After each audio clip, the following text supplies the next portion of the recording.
most of our artists that have old, old SLRs or old cameras, they've now switched to just using iPhone. Yeah, I used to have a Canon and a GLC and a GL2 and all sorts of cameras with tape. Yeah.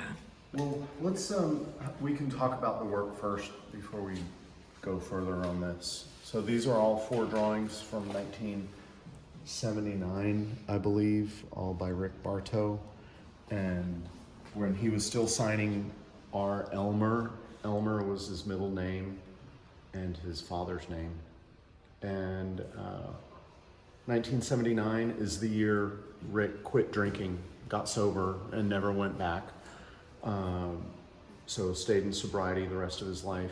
And he had been making art throughout the 70s, right after returning from Vietnam, but he burned everything, or everything that I know of, everything that he said, because he claimed he didn't want to burden people with what he was making and expressing in the 70s. Then in 1979, when he got sober, he realized he had a talent that should be given more light. So the graphite is what he used throughout his life, graphite and pastel. He never used charcoal and he never used oil, but he used acrylic, graphite, pastel, soft pastel. And the erasure going on here, the gestures these are the beginning marks that Rick used as well. This solid, reflective graphite, like a crow, like a raven, like a black seal, that Rick loved so much. The reflectiveness, but also then erasure, showing motion and gesture. This silhouette even that you see throughout the hands. Rick joked that he was terrible at drawing hands. Sometimes he would just put his hand on the paper and draw a silhouette, and he said because he was terrible at drawing hands. Well, clearly he was genius with drawing the figure, and these are not just with his hand planted on the paper.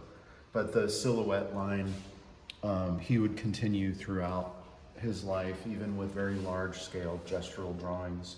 He would make a strong silhouette and fill in with color or fill in the field.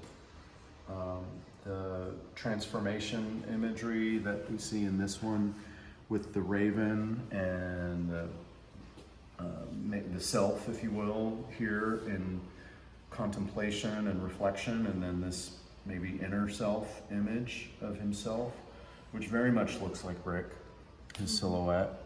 And so the bird and the self in dialogue. The rhinoceros, this piece is unusual. I never heard Rick talk about a rhinoceros after this, but horned creatures, definitely. He depicted elk and bull and deer with antlers, with horns. The minotaur, the deer hunter. So the rhinoceros, he definitely, in the early 80s, he did a series of work that were inspired by Egypt. And so it would make sense that an African animal, the rhinoceros, it's an iconic, storied and mysterious animal. It makes sense that he would look to it for inspiration. And Ulysses, this one, Barto was a constant reader. He probably checked out more books than half the city of Newport combined, from the Newport Public Library. And he would just buy books as well. If the library didn't have them, he would buy them and bring them to the library. He was a constant visitor at the Newport Public Library, and literature was a constant for him. Shakespeare, Melville. His favorite books were Moby Dick and Of course, I'm on film now and I can't remember the second book. But it was The Old Man and the Sea. I knew it was about an island and a man in the ocean. So Ulysses taking a journey, a transformative journey out in the ocean. That's, I mean, Rick, of course Rick connected with that theme. Especially this year.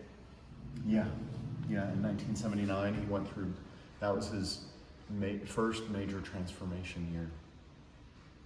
Yeah. Because it's like a masonry, a big house. Well, it's wood, but it's huge, and it's like 4 stories instead of little crenellations on top of it. Looks like a castle. Yeah. Yeah, and there were a whole bunch of people living there. It was kind of a commune thing. And I think it had been, even many years after the Scrimshaw fell apart, that still it was a commune A type lot of stuff came with flop house, Yeah. bands. Yeah. People ask about the hands quite often. They're like, you know, where are all the hands coming from? What's going on with the hands? And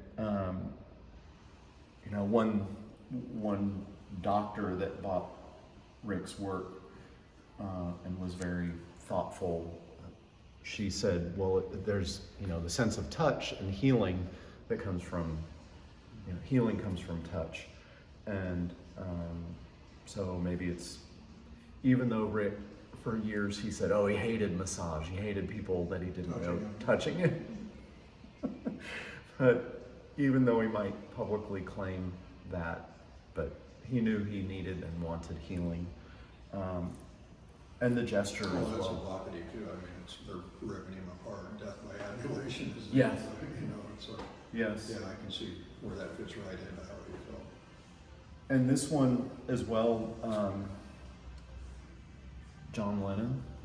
And music was such a important part of Rick's life. Oh yeah, I remember many a Saturday and Sunday listening to him playing in Hoyle's Tale and other places around town. Mm-hmm. Moe's. Lowe's, yeah. But mainly the Hoyle's Tales were recorded. Yes. Mm-hmm. The dining room at Moe's was a little cramped on the waterfront, but they still, I mean, you'd be right there next to the musicians, right next to Rick. Oh, yeah. So it was a fun venue. And somewhere where it's not supposed to be, people kind of freak out. But then he said, if you scratch that eye out or do something to that eye, then it really freaks people out. And I don't think Rick was doing it to instigate, he wasn't doing it to taunt people, to push their buttons, but in some ways, I think it was Rick unseeing what he saw in Vietnam, that Yeah, it was, yeah, you know. yeah. He had a lot of baggage about that, I know. Mm-hmm. And as many guys do. Yeah, I still have friends that are going through it. yeah, it was You know, lifelong. 50 years later and it's still going on. Mm-hmm. I mean, how do you get rid of, I mean, you just can't just bury that. You can't unsee what they saw. Well, these drawings are in perfect condition. When I sell to museums, they ask.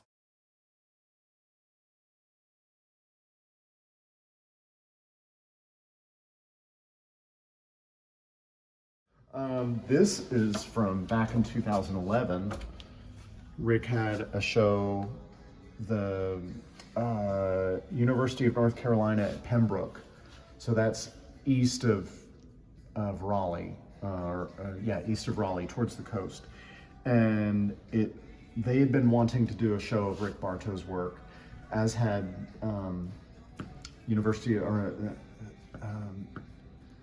somewhere in North Dakota. And then Rick had several works in museum shows.